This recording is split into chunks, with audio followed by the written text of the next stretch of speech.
بسم اللہ الرحمن الرحیم۔ السلام علیکم ورحمۃ اللہ وبرکاتہ۔ نحمد نصلی علی رسولہ الکریم، اما بعد فاعوذ باللہ من الشیطان الرجیم، بسم اللہ الرحمن الرحیم۔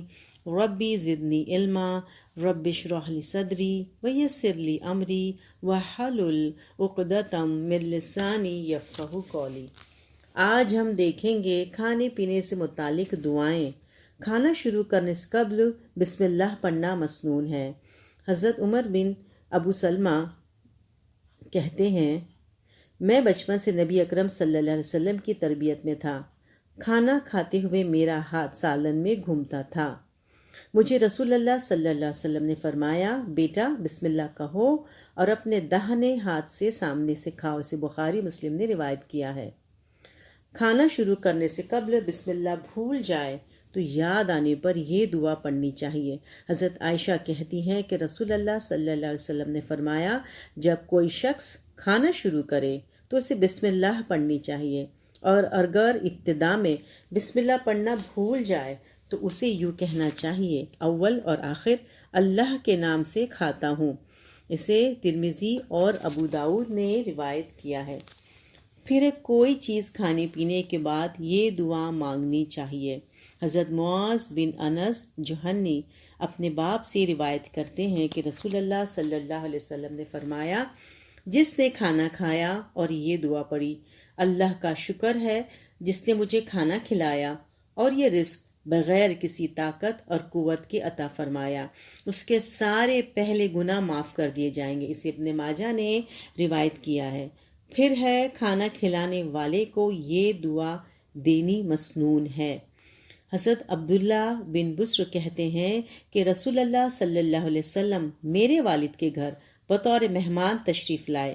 ہم نے آپ کی خدمت میں کھانا اور وطبہ یعنی کھجور، گھی اور پنیر سے تیار کردہ کھانا پیش کیا۔ اس کے بعد میں کھجور لائی گئی۔ رسول اللہ صلی اللہ علیہ وسلم اسے کھا کر گٹھلی اپنی دونوں انگلیوں کے درمیان ڈالتے جاتے۔ پھر آپ صلی اللہ علیہ وسلم کی خدمت میں کوئی مشروب لایا گیا۔ آپ نے مشروب نوش فرمایا اور اسے دے دیا جو آپ کی دائیں طرف تھا۔ واپسی کے وقت میرے والد نے آپ صلی اللہ علیہ وسلم کی سواری کی لگام پکڑ رکھی تھی۔ آپ سے عرض کیا، یا رسول اللہ صلی اللہ علیہ وسلم، میرے حق میں اللہ تعالیٰ سے دعا فرمائیے۔ رسول صلی اللہ علیہ وسلم نے یہ دعا مانگی، یا اللہ، جو کچھ تو نے انہیں دیا ہے اس میں برکت عطا فرما، انہیں بخش دے، ان پر رحم فرما۔ اسے مسلم نے روایت کیا ہے۔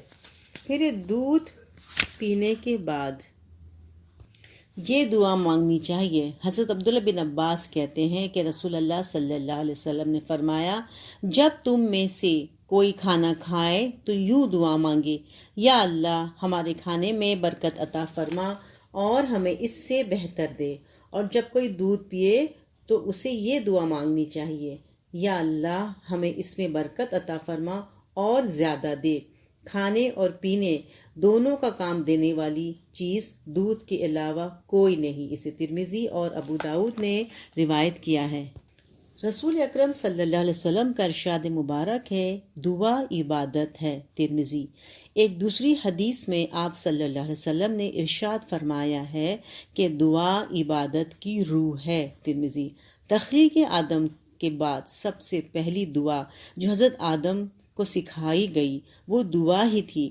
حضرت آدم اللہ تعالیٰ کے حکم پر پورا نہ اتر سکے تو اللہ تعالیٰ نے ان پر نظر کرم فرمانے کے لیے یہ دعا سکھائی۔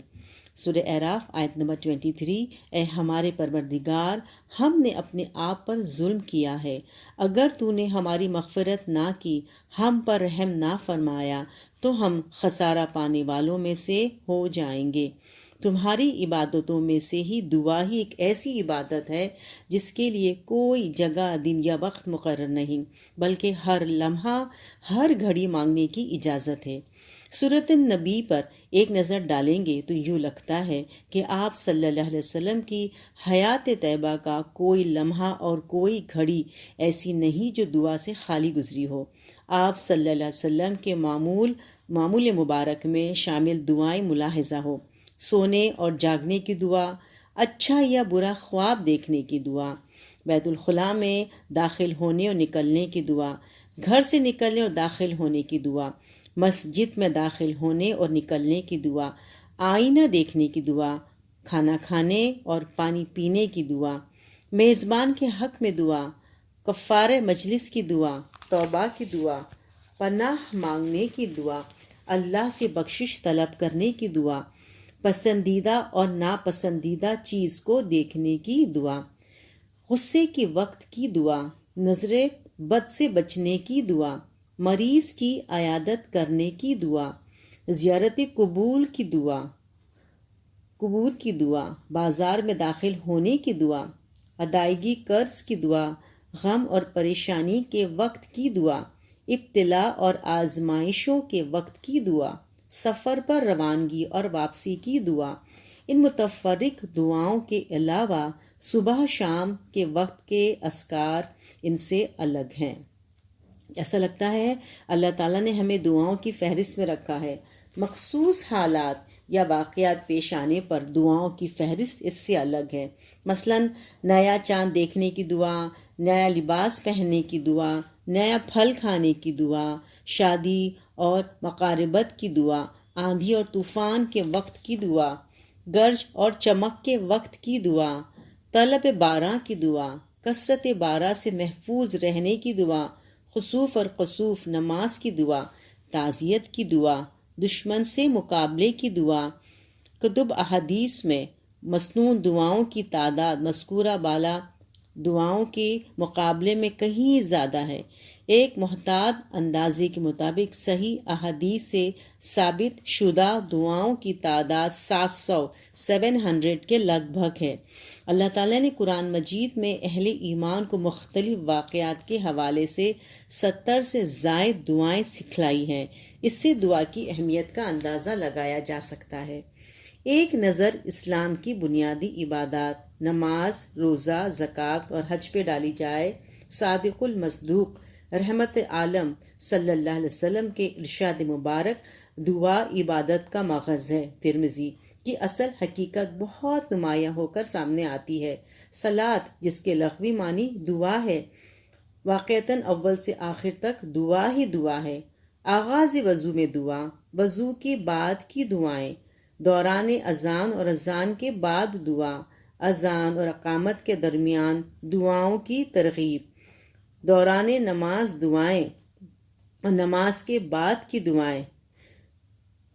گویا دعا ہی ساری نماز کی روح اور جان ہے۔ اسی طرح اسلام کی دوسری اہم عبادت روزے کو دیکھ لیجئے۔ اس بابرکت مہینے میں رجوع اللہ، توبہ، استغفار اور ادعیہ و اذکار کے ذریعے جو شخص اپنے گناہ نہ بخشوا سکے اس کے لیے رسول صلی اللہ علیہ وسلم نے بددعا فرمائی ہے۔ بحوالہ حاکم، اس مہینے کے آخری عشرے میں لیلۃ القدر جیسی عظیم خیر و برکت کی رات رکھ دی گئی ہے، جس کی عبادت 1000 مہینے 73 سال کی عبادت سے افضل قرار دی گئی ہے۔ اس رات کی ساری بھلائیاں اور خیر سمیٹنے کے لیے رسول اکرم صلی اللہ علیہ وسلم نے امت کو اور ایک مختصر جامع دعا ہی کی تعلیم دی ہے۔ گویا یہ سارے کا سارا مہینہ اللہ اور اس کے رسول کی طرف سے توبہ و استغفار اور ادعیہ و اذکار کے لیے مخصوص کر دیا گیا ہے۔